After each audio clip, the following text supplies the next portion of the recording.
iPhone 13 Pro ini udah nemenin aku selama 4 bulan lebih. Dan di video kali ini aku mau share pengalamanku pakai smartphone ini mulai dari enaknya sampai nggak enaknya. Yaudah, nggak usah lama-lama lagi, langsung aja berikut adalah review iPhone 13 Pro.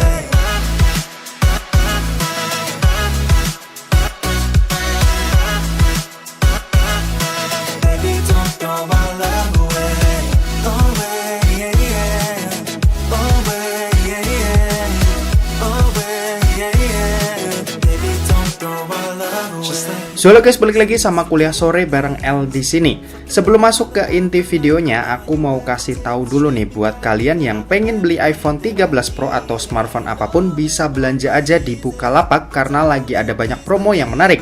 Yap, salah satunya ada Monday Madness Gadget Savvy dengan diskon up to 90%. Lumayan banget buat mangkas harga smartphone yang lagi kalian incer, dan pastinya belanja di Bukalapak bakalan seru abis dengan promo-promo menarik lainnya.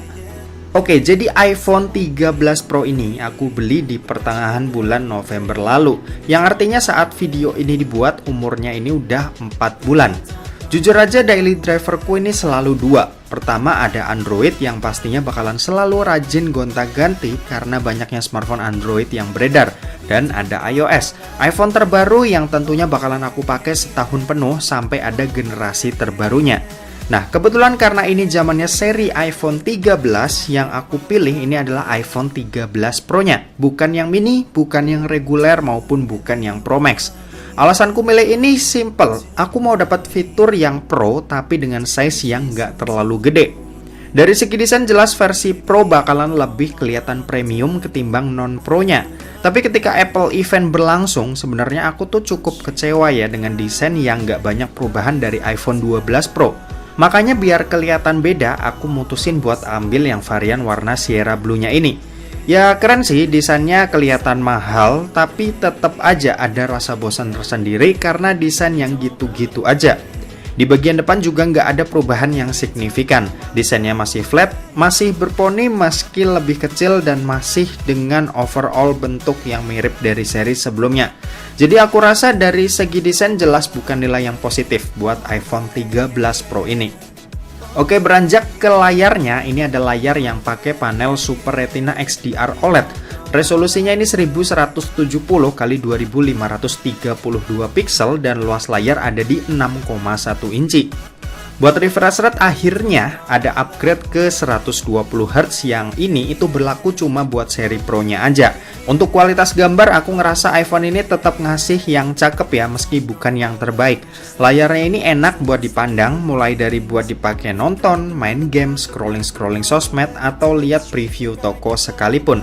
Ditambah kecerahan layar dari iPhone 13 Pro ini bisa di-boost sampai 1200 nits, yang buat penggunaan di luar ruangan udah bisa dibilang bagus karena gambar ini bisa kelihatan dengan cukup jelas.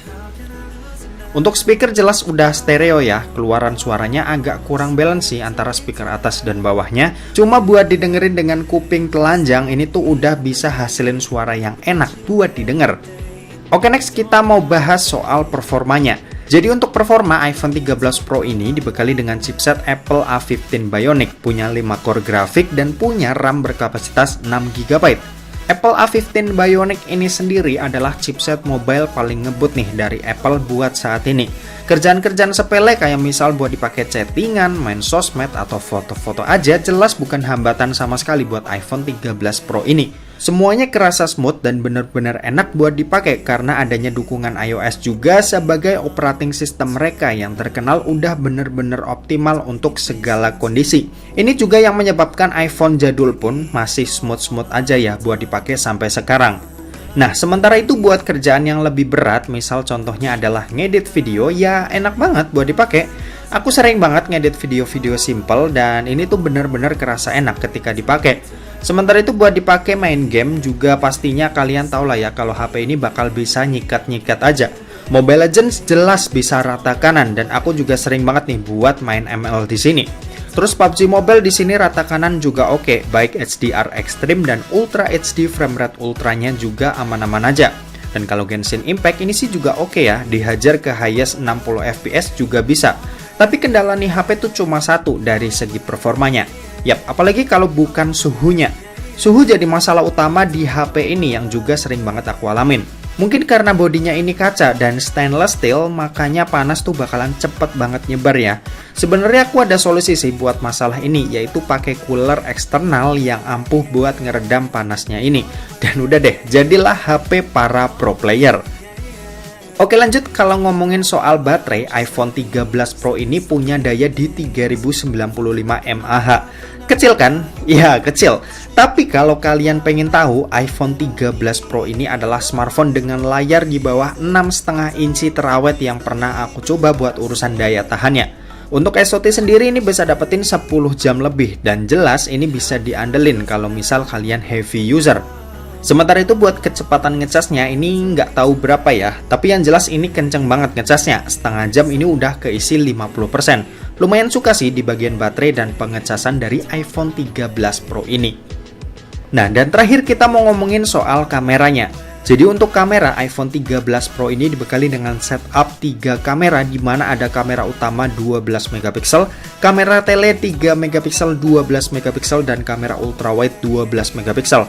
Sementara itu buat di bagian depannya ini ada kamera beresolusi 12 megapiksel.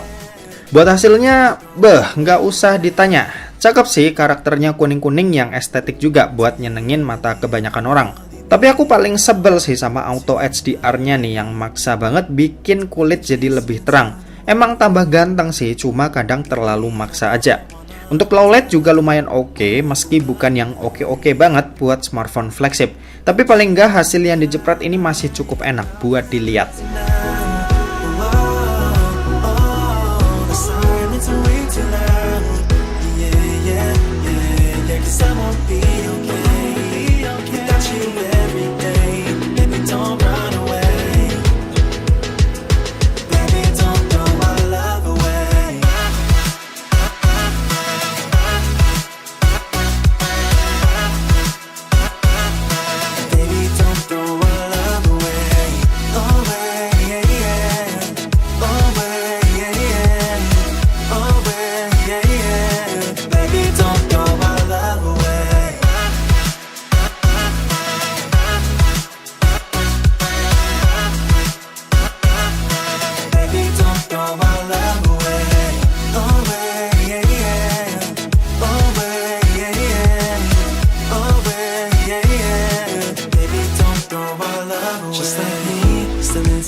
Oke, ini Full HD 30 fps. Hasilnya seperti ini, dan kalau kita pakai jalan seperti ini. Kita coba pindah ke ultra wide. Hasilnya kayak gini.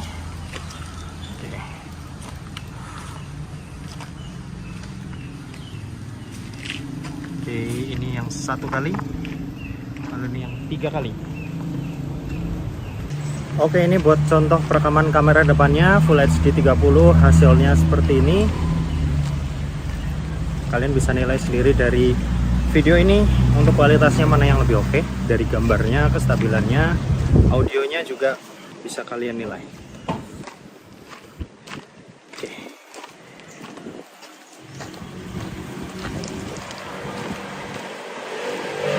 Oke, seperti itu untuk hasilnya. Dua-duanya sih sama-sama bagus ya, cuma selera aja sih. Balik lagi ke selera. Oke, kita balik ke studio. Yuk. Oke, mungkin segitu aja buat video kali ini. Terima kasih buat yang udah nonton video ini. Jangan lupa buat like, komen, dan share juga ke teman-teman kalian, supaya teman-teman kalian mendapatkan informasi yang bermanfaat dari kuliah sore. Oke, terima kasih buat yang udah nonton video ini sampai habis, dan sampai jumpa di kuliah selanjutnya. Bye-bye.